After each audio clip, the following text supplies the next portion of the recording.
'Cause I've been everywhere, man. I've been everywhere, man. Across the deserts bare, man. I've breathed the mountain air, man. I've travelled, I've had my share, man. I've been everywhere. Been to Tullamore, Seymour, Lismore, Lullaby, Nambour, Roochdore, Kilmore, Mooloolaba, Birdsville, Emmaville, Wallaville, Connemara, Connemara, Strathrown, Proserpine, Ulladulla, Darwin, Gingin, Lilliquin, Muckilla, Wallamilla, Bougainville, Cumberland, Ramakilla. I've been everywhere, man. Tell you what, that's a tricky one to fit into the words that time around. We are, in fact, heading off to Toowoomba, where we find Kim Donaldson. G'day, Kim. Hello, guys. How are you today? Oh, doing very, very well. Thank you. Toowoomba. Where on earth is Toowoomba? Toowoomba. Just down the road from Toowoomba. From Brizzy, actually. So about 90 minutes due west from Brisbane. So it's about 2 hours from Gold Coast and 2 hours from Sunshine Coast. So up on the top of the mountain, really, as you look over the beautiful Lockyer Valley and down into Brizzy after that. The first 85% of the trip from Brisbane to Toowoomba is pretty much flat, and then you go vertical. Pretty much, yes. quite significantly in a very short period of time. So, yes, the car definitely has to warm up the engine a bit to make sure it gets up that hill. So, Kim, have you always been in that neck of the woods? If not, what brought you to Toowoomba? No, I can't say that I have. I've been in Toowoomba for, 2018. So what's that, 6 years now? Another 30 years you'll be a local.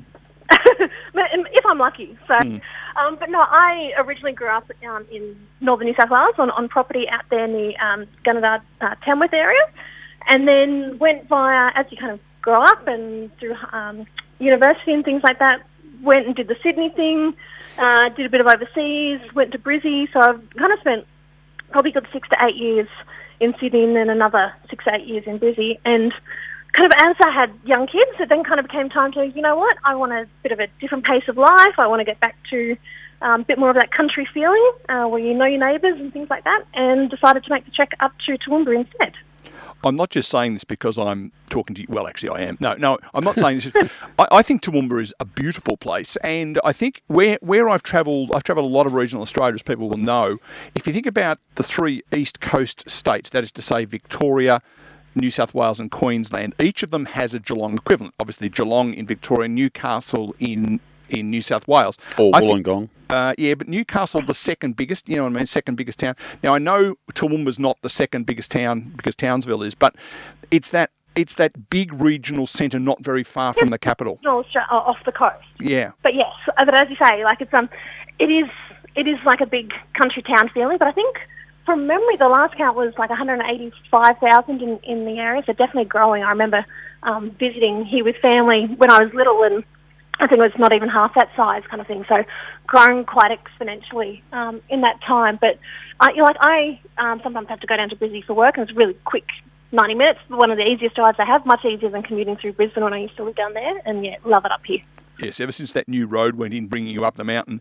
Back in the olden days, Rob, I would occasionally... In the olden days, when I was alive. When I used to work for an oil company, I'd occasionally have to be a passenger in an oil tanker dragging 60 or 70,000 litres of product up that hill. You don't want to be in the car behind. Definitely not, no. But they've opened it up, and now it's a much easier drive, I suspect.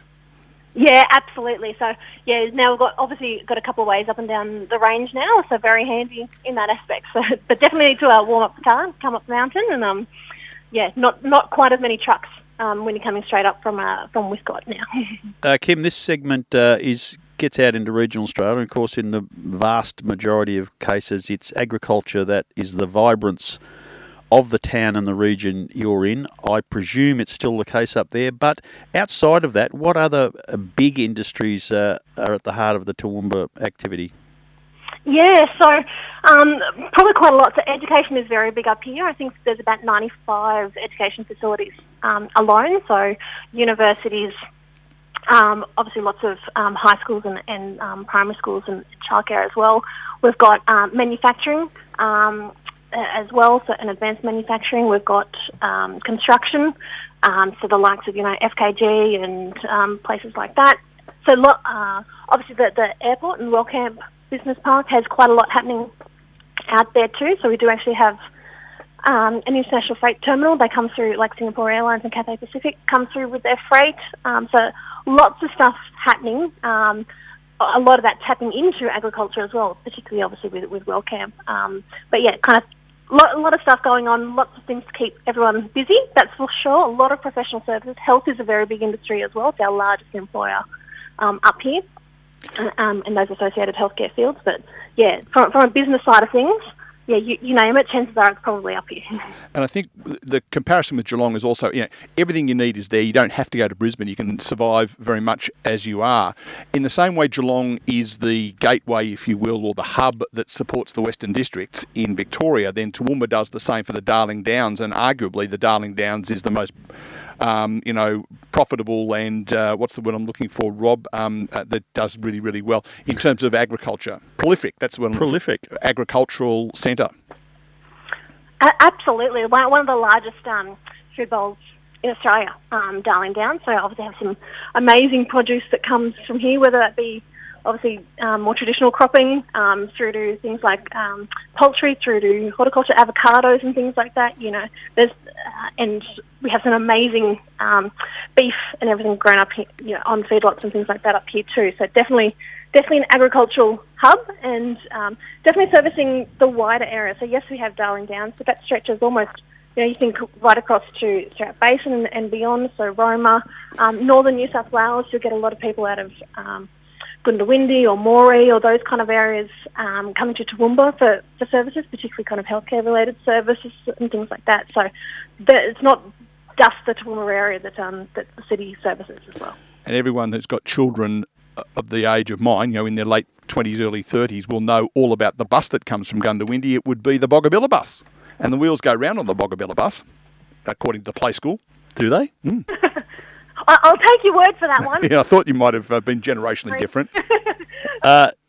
On the road driving down that way instead rather than the bus. But definitely one that goes to Brisbane, I do know that. Yeah. Kim, you'd have to be living under a rock if you weren't aware of a conversation taking place around climate and change of climate. From where we sit, Queensland is a place where we hear that you get lots of rain in very short periods of time and then not much for a long time, rather than a little bit more consistency with rainfall. What about the Toowoomba climate? What normally happens up there?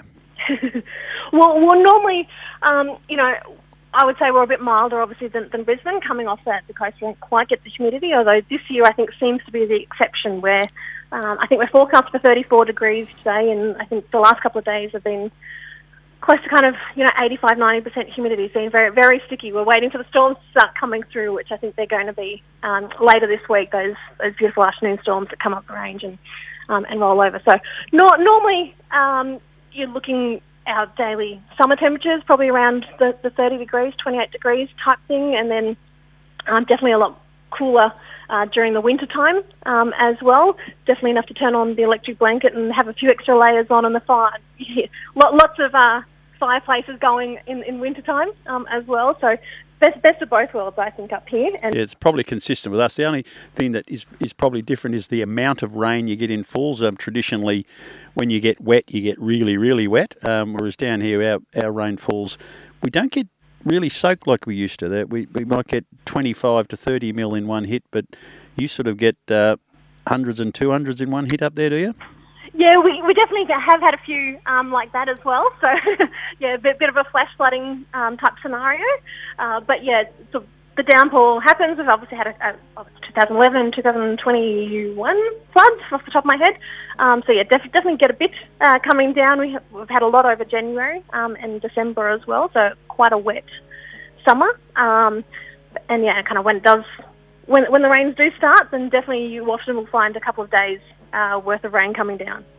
Well, Kim, the other thing you haven't mentioned, I'm disappointed, is one of the main streets of Toowoomba is called Neil Street. But keeping that aside, we've got to get going because we've got another program to get to. But thank you so much for taking some time out of your Saturday morning at what in your mind is coming up to 10 o'clock. It's coming to 11 o'clock here. Thanks for your chat, and I'll look forward to catching up with you next time I'm in Toowoomba. Lovely to chat to you too, guys. Thank you. Thanks Kim. Bye-bye.